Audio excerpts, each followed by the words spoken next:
here we are embarking on yet another proxy war. We're on the cusp of one. Haven't finished the previous proxy war against Russia, and yet we hear the same cheerleaders and same voices for yet another proxy war on this. Now, I want to drill down here because I think we've seen the signals now from the White House that President Trump isn't interested in this regime change war, but he is solely focused on ending the Iranian nuclear program. And the biggest thing, and it's not really a covert operation at this point, is this question about a strike on the Fordo uranium enrichment site, which is deep within these mountains south of Tehran. And the media tells me, everywhere I look in the media, left-wing media, right-wing media, it seems, it's just one bunker buster is all it's going to take. Just use that bunker buster. You'll take it out. It'll be perfect. It'll be the greatest strike in the history of strikes. And I'm looking at this, thinking of it as an intel officer said, wait a minute, I've put together strike packages and talked to the targeteers. I've never heard of anyone say that there's a perfect strike before. Lieutenant Colonel Schaefer, is this true that this, you can just press one button and get rid of Iran's uranium enrichment site? Or potentially, is there some magical thinking going on here? It's magical thinking, Jack. I mean, you and I both, you did targeting packages. I had inputs to targeting packages. I've been a planner, military planner, where we have to look at the range of things regarding a campaign, everything from kinetic strikes to special operations force options. And this is the deal regarding Fordo.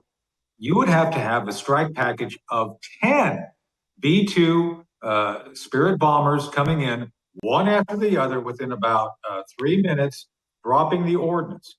So these are penetrators. But Jack, to get to the level we're talking, you're going to have 10, count them, 10 of those penetrators get deep enough to have an effect. That's how deep this thing is. So, and then, by the way, what happens if we have to go in and verify we did the job we said we did?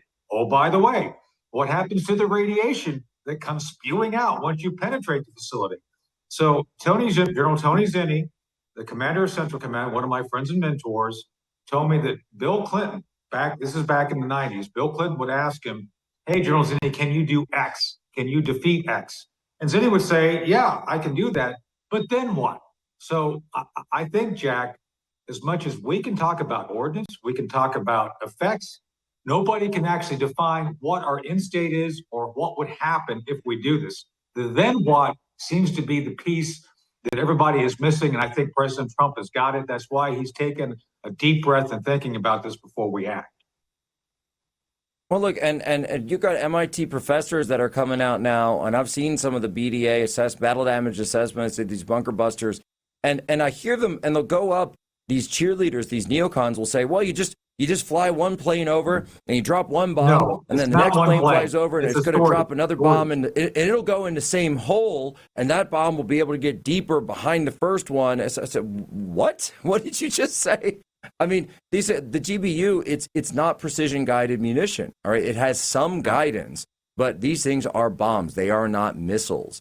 They are not designed for that sort of thing. Plus, by the way, this Fordo site, and we've been going through some of the information on it, that it does have the ability for blast deflection. Tony, walk us through the theory of blast deflection. It's this obviously most famously used on tanks, but they use the exact same type of theory here on this bunker.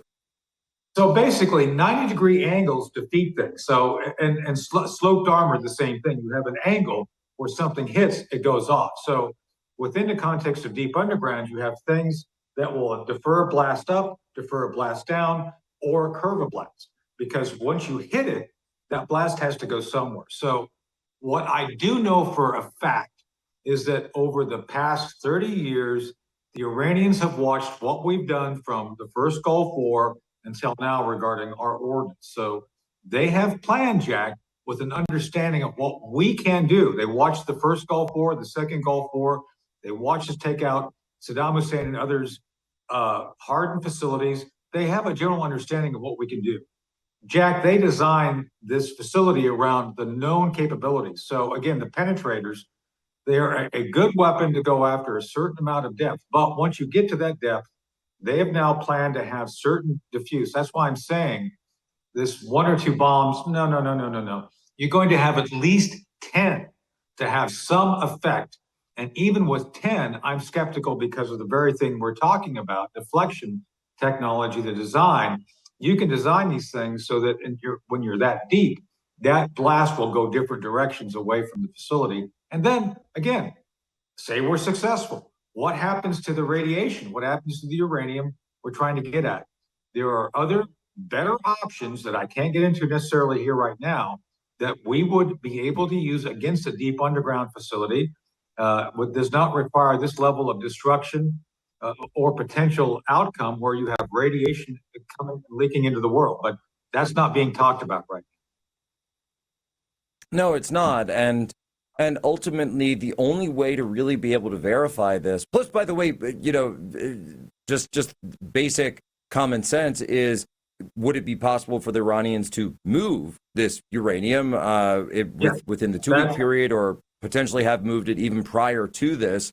Obviously creates a significant amount of challenges that you're not really going to be. And then, by the way, Tony, and we've got about a minute till the break here, but this is what you and I always talk about is, this is why you can't sacrifice human intelligence. This is why you need human intelligence. This is why you need people on the ground to be able to know this type of intel before you commit to military operations. You're not going to get it with SIGINT, and you're definitely not going to get it with just a satellite. You need to have people that are actually in there, know what's on the ground. So whether that's Israeli, whether that's American, the questions surrounding this thing, I think, are a lot deeper, pun intended, than most of the media is letting on.